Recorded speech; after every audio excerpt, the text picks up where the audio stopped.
প্রধান উপদেষ্টা ডক্টর ইউনূস পদত্যাগ করতে পারেন এরকম একটা আলাপ গুজবের আকারে ছড়িয়ে পড়ছিল সারাদিন সামাজিক মাধ্যমে।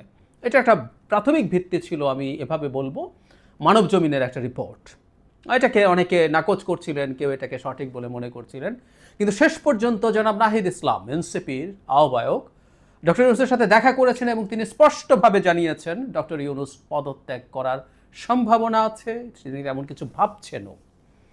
বিস্তারিত কথা বলতে চাই, শুরুতেই একটা কথা বলে রাখা ভালো, মানে এটাকে আমরা কিভাবে দেখব, এটা দুটোর বিষয়ের একটা, দুটোই খুব ভয়ঙ্কর। একটা হচ্ছে ডক্টর ইউনূস অতি চালাকি করছেন আইদা, অথবা তিনি যা করছেন এটা অত্যন্ত শিশুতোষ কাজ করছেন। দুটোর কোনোটাই ভালো না। কেন? আমার কাছে এই দুটো অপশনের বাইরে আর কিছু নাই, সেটা নিয়ে কথা বলতে চাই। তার আগে আমি জানি না আমার এই ভিডিও ডক্টর ইউনূসের কাছে পৌঁছবে কি না, সেটা যদি পৌঁছে থাকে আমি ক্ষমা চেয়ে নিচ্ছি। আমি তার প্রতি আমার ব্যক্তিগত কোনো ক্ষোভের জায়গা নেই, আমি তাকে প্রধান উপদেষ্টা হিসাবে দেখছি, তার প্রতি যে শ্রদ্ধা ছিল সেটা আছে, থাকবে। এই সরকারকে আমি এখনও ওন করি, এখনও যা বলছি আমি আমার প্রধান উপদেষ্টাকে বলছি, আমি ওন করি এই সরকারকে, এখনও ওন করি। কিন্তু আস্তে আস্তে আমি আরও টাফ ক্রিটিক্যাল হয়ে উঠছি, কারণ এই সরকার যে পথে হাঁটা দিয়েছে এবং তার নেতৃত্বে থাকা ডক্টর ইউনূস, এটা আমাদের জাতির ভবিষ্যৎকে ধ্বংস করে ফেলবে। সো আমাদেরকে কথা বলতে হবে। দীর্ঘদিন থেকে তেমন কোনো সমালোচনাই করি না, ফর মান্থস আস্তে আস্তে করতে শুরু করেছি এবং অবশ্যই খুবই সফটভাবে চেষ্টা করেছি, কিন্তু এখন আসলে আমাদের কঠোর হওয়ার সময় সম্ভবত চলে এসছে। বিবিসি বাংলা একটা রিপোর্ট করেছে, সেখানেই জনাব নাহিদ ইসলাম কথা বলেছেন। তার আগে একটা কথা বলে রাখা জরুরি, নাহিদ ইসলাম দেখা করতে পারলেন এবং তাকে তিনি বললেন, এবং নাহিদ ইসলাম এসে বিবিসি বাংলার সাথে কথা বলেছেন, তার মানে ডক্টর ইউনূস চেয়েছেন এই কথাগুলো মাঠে যাক। খুব সোজা সাপটা কথা। না চাইলে জনাব নাহিদ ইসলাম একান্তে যে বৈঠক হবে সে বৈঠকের খবর জানানোর কোনো কারণ ছিল না। উনি জানিয়েছেন, মানে ডক্টর ইউনূস তাকে ডেকে খবরটা মাঠে দিয়েছেন। এবং আবার জনাব নাহিদ ইসলাম, কারণ কেন এই দলটা, কেন উনি একটা রাজনৈতিক দল করেন এখন, নিয়োগকর্তা, সেই শিশুতোষ কথাটা আবারও এক সময় আবেগের বশে বলে ফেলেছেন, কিন্তু উনি যদি একই চক্রে ঘুরপাক খান এটা ভালো কিছু না। যাই হোক, আমি রিপোর্টটার প্রায় পুরো অংশ পড়ব, কারণ প্রতিটা জায়গায় এখানে খুবই গুরুত্বপূর্ণ ইনফরমেশন আছে, সেটার ভিত্তিতে কথা বলতে চাই। নাহিদ ইসলাম বিবিসি বাংলাকে বলছেন, দেশের চলমান পরিস্থিতি, স্যারের তো পদত্যাগের একটা খবর আমরা আজকে সকাল থেকে শুনেছি, তো ওই বিষয় নিয়ে আলোচনা করতে স্যারের সঙ্গে দেখা করতে গিয়েছিলাম এবং উনি এই ধরনের পরিস্থিতিতে কাজ নাও করতে পারেন, এই আলাপ করেছেন। কীভাবে, আমি এক্স্যাক্ট ভাষাটা নাহিদ ইসলামের বরাতে বলছি। বিবিসি বাংলাকে নাহিদ বলছেন, স্যার বলেছেন আমি যদি কাজ করতে না পারি যে জায়গা থেকে তোমরা আমাকে আনছিলা, একটা গণ অভ্যুত্থানের পর দেশের পরিবর্তন, সংস্কার, কিন্তু যেই পরিস্থিতি, যেভাবে আন্দোলন বা যেভাবে আমাকে জিম্মি করা হচ্ছে, আমি তো এভাবে কাজ করতে পারবো না। তো রাজনৈতিক দলগুলো তোমরা সবাই একটা জায়গায়, কমন জায়গায় নাও পৌঁছাতে পারো। ইসলাম, মানে নাহিদ ইসলাম বলছেন, প্রধান উপদেষ্টাকে পদত্যাগের মতো সিদ্ধান্ত না নিতে তিনি আহ্বান জানিয়েছেন, এটা বললেন। প্রধান উপদেষ্টাকে নাহিদ ইসলাম বলছেন, আমাদের গণ অভ্যুত্থানের আকাঙ্ক্ষা এবং জাতীয় নিরাপত্তা ও দেশের ভবিষ্যৎ সব কিছু মিলিয়ে উনি যাতে শক্ত থাকেন এবং সবগুলো দলকে নিয়ে যাতে ঐক্যের জায়গায় থাকেন, সবাই তার সাথে আশা করি কোঅপারেট করবেন। প্রধান উপদেষ্টা পদত্যাগের বিষয়টি বিবেচনা করছেন বলে জানাচ্ছেন জনাব নাহিদ ইসলাম। বিবিসি বাংলাকে তিনি বলেন, হ্যাঁ যদি কাজ করতে না পারেন থাকবেন থেকে কি লাভ। তারপর তিনি স্পষ্টভাবে বলছেন পদত্যাগের বিষয়ে ভাবছেন তিনি। উনি বলেছেন উনি এই বিষয়ে ভাবতেছেন, ওনার কাছে মনে হয়েছে পরিস্থিতি এরকম যে তিনি কাজ করতে পারবেন না। পদত্যাগের বিষয়ে তার মনোভাবের কথা হচ্ছে এরকম, এখন উনি যদি রাজনৈতিক দল তার পদত্যাগ চায়, ওই আস্থার জায়গায়, আশ্বাসের জায়গায় না পাইলে উনি থাকবেন কেন? এই হচ্ছে জনাব নাহিদ ইসলামের বক্তব্য। তিনি দেখা করার পর আবারও সেই পুরনো কথা, নাহিদ ইসলামকে ডাকছেন, তার সাথে কথা বলছেন নিয়োগকর্তাদের, তারাই নিয়োগকর্তা। খুবই খুবই অন্যায় পদক্ষেপ। উনি যদি এই কাজ করতেন, তাত্ত্বিকভাবে বলছি, সবচেয়ে সুন্দর হতে পারত, তিনি এই মুহূর্তে সব দলকে ডাকতে পারতেন, ডেকে তার যদি ক্ষোভ অভিমান থেকে থাকে সবাইকে বলতে পারতেন। কিন্তু এখনও সেই নিয়োগকর্তার ঘুরপাক তিনি খাচ্ছেন এবং এটা করে করে এই স্টুডেন্টদেরকে উনি নষ্ট করেছেন। এসব বলে বলে তারা মনে করেছে তারা যে কোনো কিছু করতে পারে, and they started doing that. যাই হোক, দুটো ব্যাখ্যা, কি আসলে তিনি চাইছেন দুটো শুরুতেই বলে দিয়েছি। আয়দা এটা একটা অতি চালাকি। অতি চালাকি কীরকম, যে তিনি এখন এক ধরনের হোস্টেজ করতে চাইছেন আমাদেরকে। এই তথ্যটা দিল, সত্যিকার অর্থেই তিনি যদি এখন পদত্যাগ করে বসেন, এটা আমাদের দেশের জন্য ভালো কিছু হবে না, খুবই খারাপ হবে। সো উনি জনাব নাহিদ ইসলামের মাধ্যমে এটা বাজারে ছাড়লেন, ছেড়ে এটা করলেন সো দ্যাট উনি যা যা চান চোখ বন্ধ করে সবাই সব কিছু মেনে নেয়। সরি, ডক্টর ইউনূস ডিজাস্টারাস সিদ্ধান্ত নিয়েছেন একটার পর একটা, একটার পর একটা।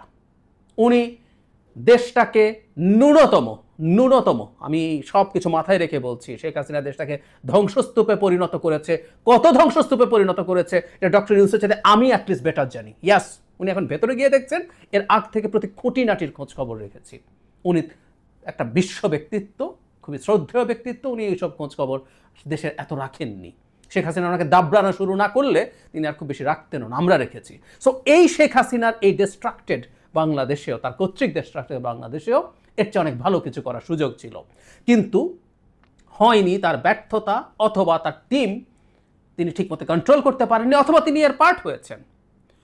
ফলে যে কথাটা বলতে চাইছি, যে এই পারফরমেন্স সরিয়ে রাখি, কিন্তু তিনি এখন বলছেন যে তিনি চলে যেতে পারেন সো দ্যাট উনি যা যা করছেন ওনার সব ভুল সহ ওনাকে উনি অ্যাটলিস্ট যে টাইম ফ্রেমের কথা বলছে সেই পর্যন্ত রাখতে হবে।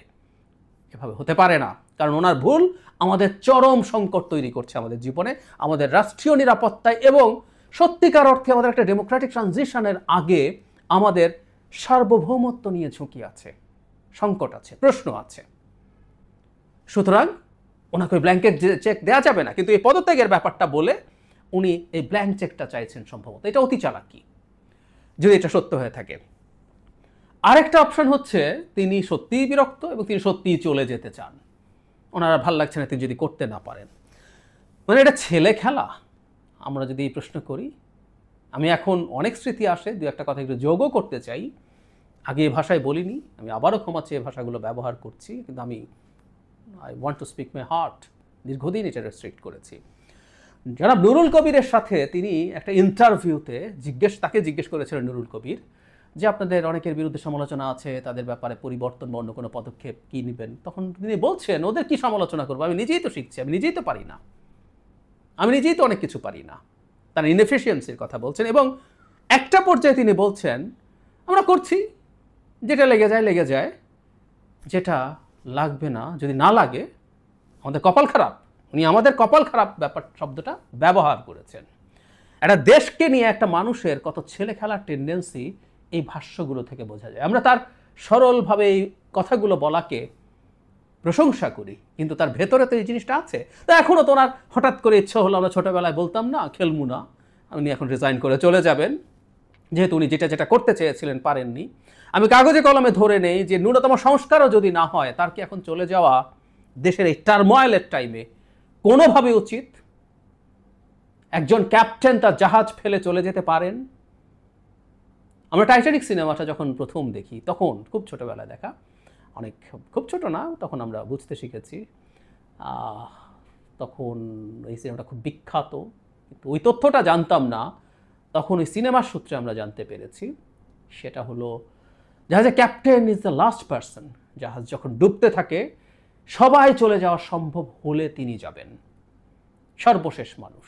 এবং ওই জাহাজের মধ্যে ক্যাপ্টেনকে সব তদারক করতে দেখি, আমরা ডুবে যেতে দেখি। আর আমাদের এমন একজন ক্যাপ্টেন আছেন, উনি জাহাজকে ঝড়ের মধ্যে ফেলে দিয়ে চলে যেতে চান। ওনার তো পৃথিবী আছে, সারা পৃথিবী বসে আছে ওনাকে রেসপেক্ট করার জন্য। উনি আমাদেরকে উদ্ধার করতে এসেছিলেন, এখন আর ভাল লাগছে না, কারণ উনি যা যা করতে চেয়েছেন, যেভাবে করতে চেয়েছেন, সেভাবে উনি পারছেন না বলে চলে যাচ্ছেন।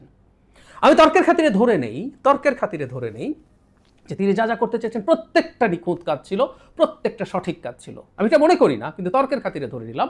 এবং প্রেক্ষাপট এমন তৈরি হয়েছে তিনি অনেক কিছু করতে পারবেন না, তারপরও কি ওনার পদত্যাগ করতে চাওয়া উচিত জাতির এই ধরনের একটা সময়ে?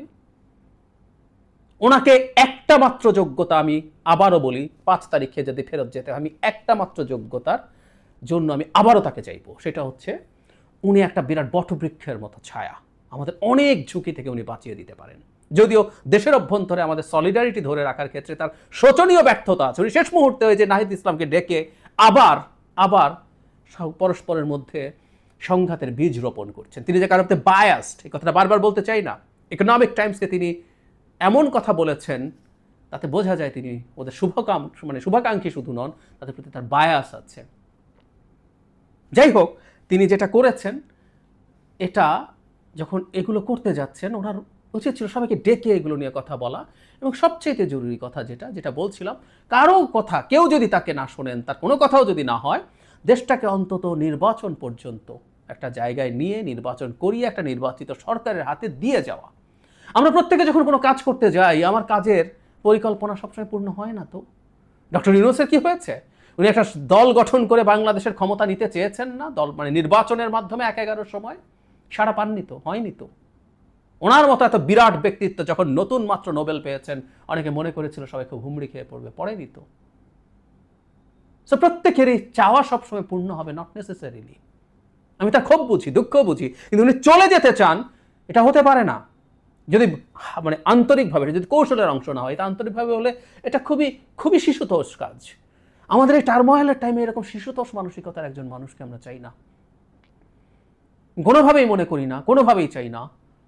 আমাদের প্রধান উপদেষ্টা এভাবে আমাদের ছেড়ে যাবেন, ছেড়ে যেতে পারেন, তার সব ইচ্ছা যদি অপূর্ণও থাকে। আমরা জানি তার যাওয়ার বহু জায়গা আছে, তার করার অনেক কিছু আছে।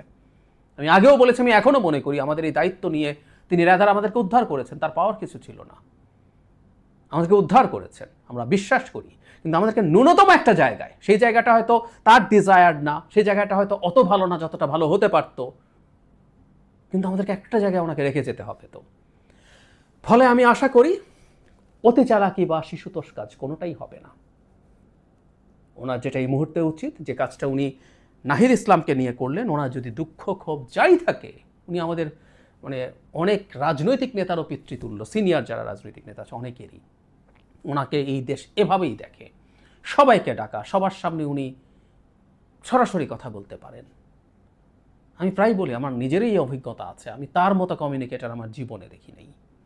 এত সহজে, এত চমৎকারভাবে মানুষকে আপন করে নেওয়া, মানুষের সাথে সব কথা বলে ফেলতে পারা, মুহূর্তের মধ্যে অতি পরিচিতর মতো হওয়া। সো উনি কেন এই কমিউনিকেটগুলো করছেন? সবার সামনে সব দলকে ডাকুক। চিন্ময়ের ঘটনার পর যেভাবে ডেকেছিল, ক্লোজড, অনেক প্রতিনিধি না, একজন করে ডাকুক, দরকার হয় টপ। সো একটা ক্লোজ ছোট গ্রুপে উনি কথা বলুক, ওনার কষ্টের কথা বলুন, দুঃখের কথা বলুন, ওনার চাওয়ার কথা বলুন, সবাইকে নিয়ে মিটমাট করানোর কথা বলুন। তিনি নাকি নাহিদকে বলছেন তোমরা ঠিক করো না, এই সময়ে একজন অভিভাবকের মতো এই কাজটা ওনাকে করতে হবে, নিজে করতে হবে, কাউকে দায়িত্ব দিয়েও না। আমি আবারও বলছি, তার মতো মোটিভেটর, তার মতো কমিউনিকেটর আমি আমার জীবনে দেখি নাই। বাস্তবে আর কোথাও আছে কি না, আমি বাস্তবে সরাসরি কথা বলছি না, বাইরেও বহু মানুষ আমি দেখেছি, আমি ওনার মতো দেখি নাই। So he is the right person to do that. উনি তাই করবেন এবং আমাদের ছেড়ে যাবেন না।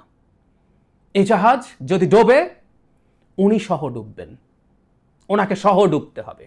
তবে আমি বিশ্বাস করি উনি এই জাহাজের ক্যাপ্টেন্সি যদি ধরে রাখেন, ক্যাপ্টেন যদি থেকে যান, জাহাজটা যত সহজে, যত ভালোভাবে গন্তব্যে যেতে পারত, ওনার অদক্ষতা, ব্যর্থতা বা ওনার টিমটা ঠিক না হওয়ার কারণে সেটা হয়তো হয়ে উঠবে না, কিন্তু আমরা অন্তত মোটামুটি একটা জায়গায় যেতে পারবো। জাহাজটা অন্তত ডুববে না, আমরা টার্ময়েলের মধ্যে দিয়ে হয়তো যাব, কিন্তু জাহাজটা ডুববে না। ডক্টর ইউনূস কোনোভাবেই